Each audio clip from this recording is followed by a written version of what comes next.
Bonjour tout le monde, j'espère que vous allez bien. De mon côté, ça va super bien. Non, mais vous savez, des fois, on est là, on se dit, mais pourquoi est-ce que IRCC est aussi sévère envers nous, étudiants étrangers, envers nous, les immigrants? Mais en fait, ça vient pas du néant. Ça vient pas du néant. Au moment où nous, sur les réseaux, on invite les gens à faire leur procédure d'une façon légale, à aller toujours dans la légalité, il y a toujours des gens qui trouvent un moyen de faire ce que bon leur semble en ignorant que leurs actions ont une répercussion sur les autres.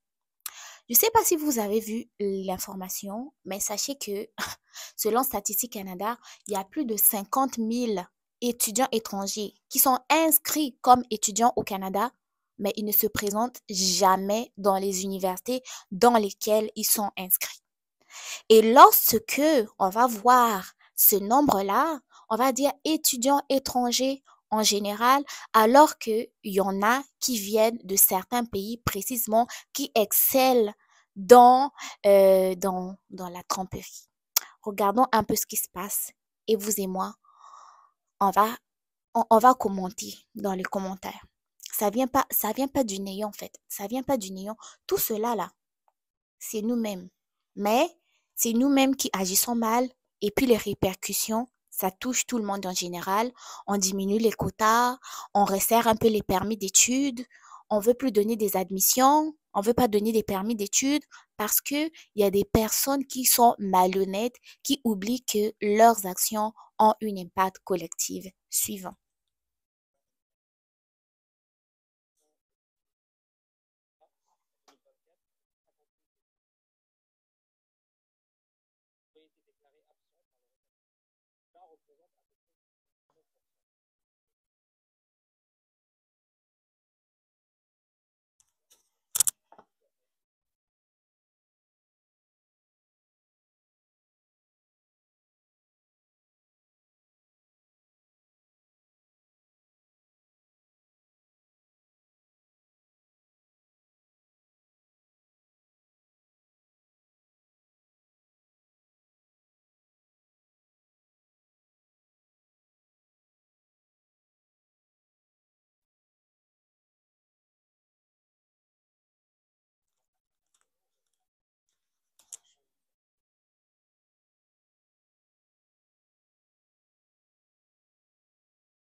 Mille étudiants internationaux titulaires d'un permis d'études auraient été déclarés absents par leur établissement.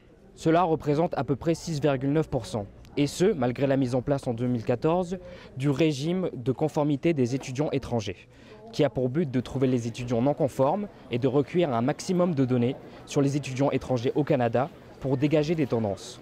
Le gouvernement fédéral est en train d'augmenter, la surveillance, mais c'est un peu trop tard éventuellement, malheureusement.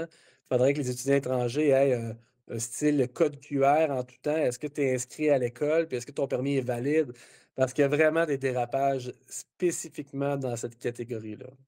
En Saskatchewan, le taux d'absentéisme des étudiants internationaux reste assez bas, sauf pour l'Université de la Saskatchewan, avec des chiffres qui ont atteint les 7% en hiver 2024. Les trois pays avec le plus haut taux d'étudiants absents sont l'Inde, la Chine et le Nigeria. Les raisons de ces absences sont diverses, allant d'un simple report à de multiples fraudes, incluant de la falsification de documents, de l'extorsion et du trafic d'êtres humains. Un problème particulièrement présent en Inde, où des enquêtes auraient révélé des liens entre des agents locaux en Inde et des réseaux de trafic d'êtres humains. Après avoir visionné cet extrait, moi, j'aimerais juste dire à ceux qui ont toujours l'intention de venir étudier au Canada, juste vous dire que quand vous êtes étranger là, vous représentez tous les étrangers. Quand vous êtes étudiants internationaux, vous représentez tous les étudiants internationaux. Même si vous venez d'Asie, là, vous représentez même ceux qui viennent d'Afrique.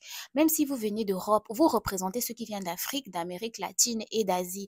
Donc, faites toujours attention à ce que vous reflétez. Faites toujours attention à l'impact. En fait, faites attention à vos actions parce qu'ils vont avoir un impact sur les autres. Ça, je le dis aux étudiants ou à toute personne qui avait l'intention de passer par une voie illégale, ensuite de cafouiller. Ne faites pas ça, ça en vaut pas la peine. Vous êtes simplement en train de mettre vos futurs projets en danger. Et j'en profite aussi pour passer un message pour les personnes qui vont voir cette vidéo, même s'ils ne sont pas étudiants étrangers ou étrangers. En fait, j'aimerais juste vous inviter à être authentique, à être vous et à être vrai dans ce que vous faites et pensez toujours à l'honnêteté. Ne vous dites pas que oh, ben, être vrai, être honnête, ça ne paye pas, ça va payer. Et vous allez vous rendre compte que ça paye vraiment et vous allez avoir aussi une bonne conscience. Parce que lorsque vous agissez dans la malhonnêteté, vous n'êtes pas tranquille. Vous n'avez pas une bonne santé mentale, vous n'avez pas une bonne qualité de sommeil. Et tout ce que vous allez faire en le faisant dans la peur, dans le stress et le doute, vous ne le faites pas comme il faut, vous ne le faites pas bien et ça se reflète dans votre vie. Donc, ne mettez pas votre futur en danger, ne prenez pas des risques inutiles. Si vous avez l'intention d'être un travailleur, soyez un travailleur. Si vous avez l'intention d'être un étudiant, soyez un étudiant. Juste vous rappelez que vos actions, ne pensez pas que vos actions se limitent uniquement à vous, mais vos actions ont une répercussion sur votre entourage et aussi une répercussion sur la collectivité, même si vous ne semblez pas le voir, mais il y a un impact. Ok? Donc, c'était mon message pour aujourd'hui et je m'adresse à toutes les personnes qui ont l'intention d'agir dans l'illégalité, là, ne le faites pas. C'est pas le bon chemin, c'est pas la bonne voie parce que en ce moment IRCC est de plus en plus vigilant, ok? Parce que on vous a démarqué et ça va être encore plus resserré. Donc agissez dans l'illégalité pour avoir la meilleure réussite et avoir une bonne santé mentale également. Donc c'était ça quoi. Prenez soin de vous, bon succès dans vos différentes démarches et à très bientôt pour une nouvelle vidéo quoi. Bye bye.